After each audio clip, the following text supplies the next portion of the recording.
Hello everybody, today I'm going to plow with my mini tractor all this land in here. It's about 5,000 meters square and the soil conditions are very good. As you see, the soil is not too wet or not too dry.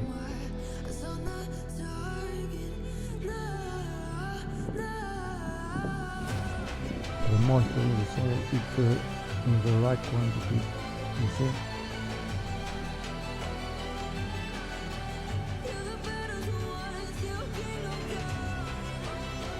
A few days ago I spread the organic manure in the lane.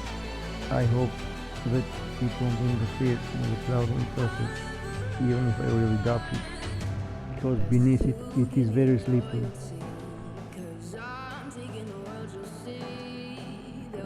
Okay, I'm going.